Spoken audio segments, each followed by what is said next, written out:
Well, hello there. How are you? And welcome back or welcome to How I Did It.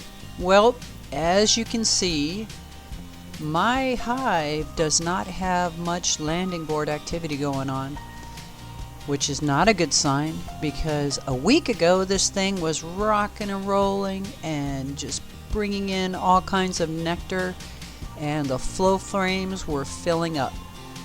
Well, long story short, my girls ran away from home.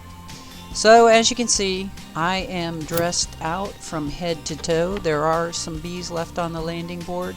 I don't know what I'm going to find when I get in there, if they're going to be friendly little Italian bees or if they're going to be butthead bees. But as you can see when I pull this window away, and if you remember last week's video, the girls were up there and they were working like crazy. Yeah, I am not very happy, but it's all a learning curve, right? So pretty much the top frame is 100% vacated, and as you can see, they've even pulled a lot of the nectar resources out of there. So we're going to get in here, we're going to see if I have any honey left where I can do a little bit of a honey harvest and get things condensed back down and see what's going on in the bottom. You know, the sad part of it is I thought by putting the flow frames on the top they would move all the resources up to the top, and that would allow the queen plenty of room to build out the bottom Langstroth box. Well, apparently from what my bee guy was telling me, that sort of is true, but what I should have done was remove like 2 to 3 of those brood frames, put them into another box, went ahead and queened that box, and then allowed my original queen to just refill, put 3 new frames in the original box, and then let my queen fill up those 3 new frames with fresh brood, and she would have been able to manage that no problem with our nectar flow that we have going on. So that is just gorgeous. yeah, at least I'm gonna get some delicious honey out of it. And I learned a very valuable lesson. When you're that full in the box, go ahead and make a split. Capped honey. That simple. When I pulled that up, they had honey down in there. Isn't that cool?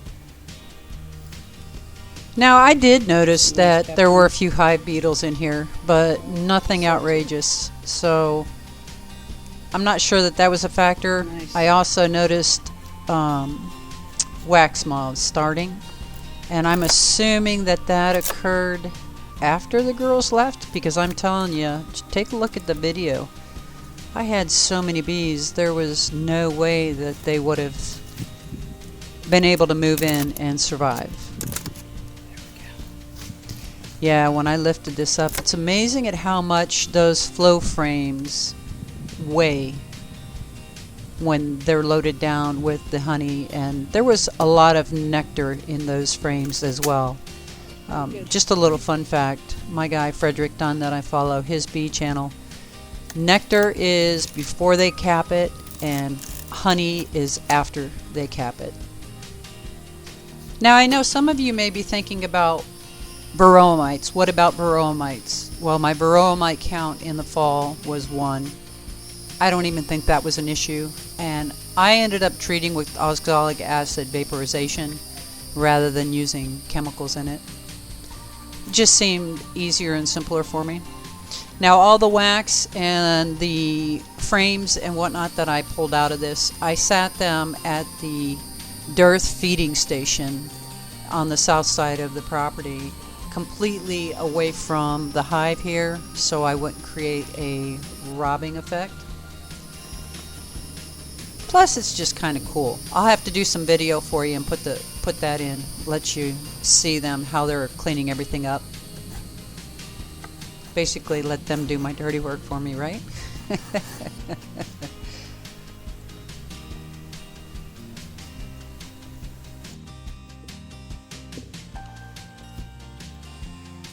If I didn't know better, I'm going to say that this is wax moth. right here, I think.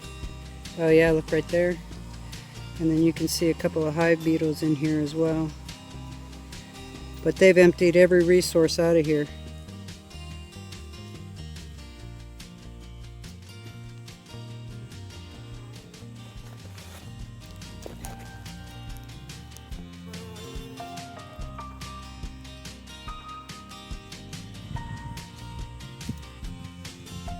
Now I did go through this hive meticulously just to see how many wax moth larvae we had, how many frames I needed to freeze out for that, what my hive beetles look like, kind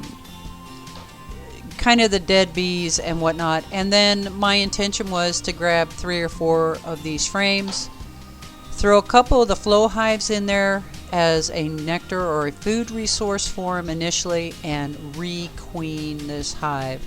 Now we have a local honey farm. I mean, they are just fantastic. They breed queens. They're breaded queens. They're bred queens.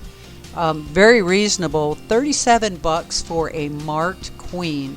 And the name of the company is family owned and operated, is Miksa Honey Farms, Miksa Honey Farms in Groveland, Florida. So if you're in the Central Florida area, you need a bee resource, somebody you need to ask some questions, you know, or you need to requeen. They're the people to go see. Plus, they sell their honey. So they're more of a commercial operation supplier, but oh, look at this. They will supply us single, see the bee coming out? Or I shouldn't say single, us backyard beekeepers. There we go. So again, if you're in Central Florida, they are a fantastic resource, and it's again Miksa Honey Farms in Groveland. It was pretty cool because when I was in there talking to them while they were getting my queen for me, such a plethora of information. So again, fully dressed out, taking total precautions here. I didn't know what I was going to find down in the bottom, how aggressive these girls would be, if it was my Italian bees left over where they were going to be real passive. And as you can see, they were pretty doggone cool. I would say I had maybe 1,000 or so bees left over in here, so kind of a small number to be requeening. But I'm hoping, because some of these frames are salvageable, the queen can come right in there once they get her out of her little cage. They eat that candy away. She can just start laying eggs right off the bat. Put that down in there for them.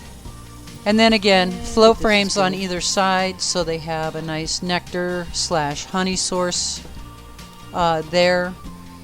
Some of these frames actually did have pollen on them as well.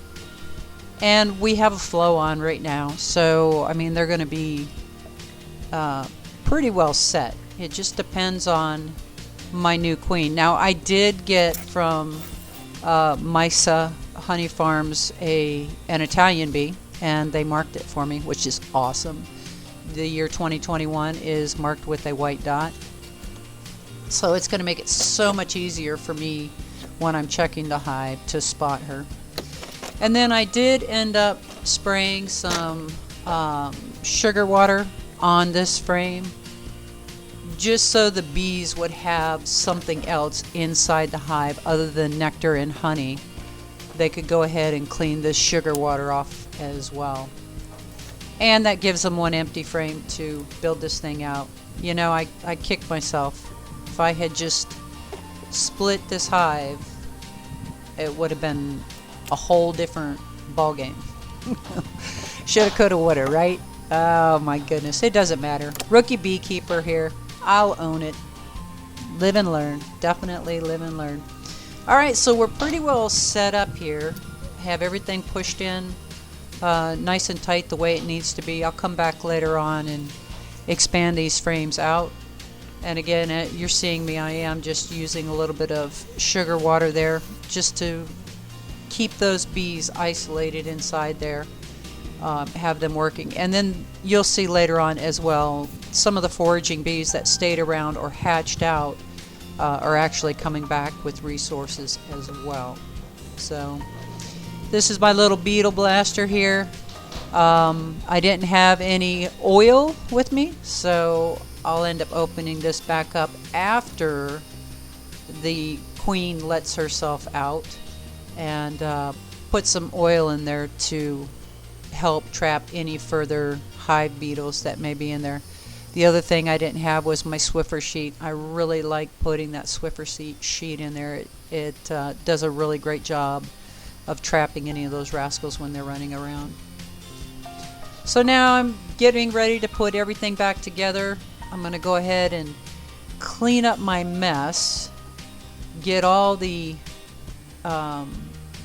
non-salvageable frames out to the bee feeding area, and then those 3 flow hives that are there, I'm going to figure out a way to MacGyver something up that will hold them and allow me to use the tool and harvest the honey out of it, which I can't wait, because I did try the honey on a couple of these frames, and oh my goodness, it is so delicious, so delicious.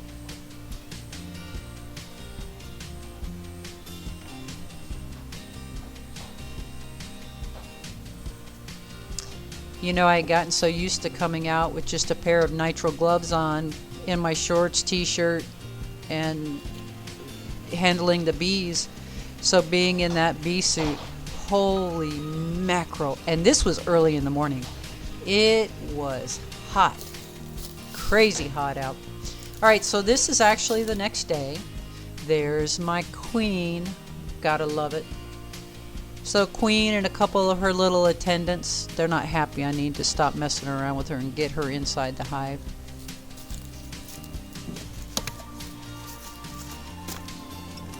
Again, maybe I should have put a veil or something on being out here. Typically I don't even wear a veil because the bees will come out. They get up in my face and sniff me, look at me, check me out, and then they fly away. So I've probably gotten too complacent and comfortable. The other thing I should have done yesterday that I did not do is the bees that were on the screen bottom board. I should have went ahead and instead of just flipping them out on that weed cloth, I should have gotten rid of them. So now I'm just trying to figure out how to tuck this thing down in here and, you know, without disturbing anybody or getting anybody mad. I don't have smoke, I don't have a suit, I don't know what kind of mood they're in. As you can see though, they're pretty docile. So put that in. Bees immediately came over and started checking them out. And then Daniel from Barnyard Bees and Frederick Dunn from his bee channel, those two, you know, they'll tell you to watch if they go on there and, you know, they're arching where they're trying to sting her, you know, then you need to be concerned. But as you can see there, they were pretty much just crawling on her little queen cage. So I'm going to go ahead and leave these girls to help their new queen escape. If I have any other issues, I'll get a hold of David Miksa, M-I-K-S-A, What are you doing? at Miksa Honey Farm, and see if he has any other advice for me, you know. And then perhaps I will have to look at buying another package of bees and starting all over from scratch. Who knows? Time will tell. I will keep you guys informed. In the meantime, as you can see, I have some nice activity, you know, here on the landing board. I've got my special little entrance there from David at Barnyard Bees. Kind of makes it a little bit more difficult for those hive beetles to get in here. And as you'll see, they basically are just coming in with the nectar resources. I'm not seeing a bunch of pollen, but I'm assuming they're probably cleaning stuff off the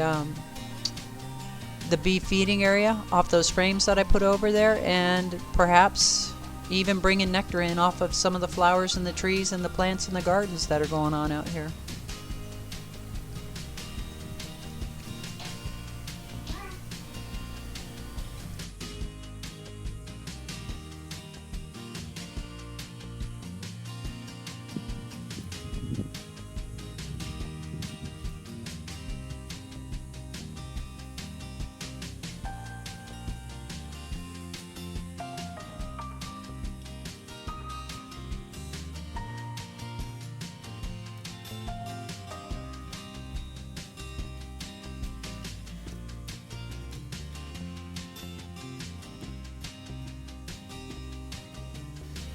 Alrighty then, I just want to thank you all for stopping by.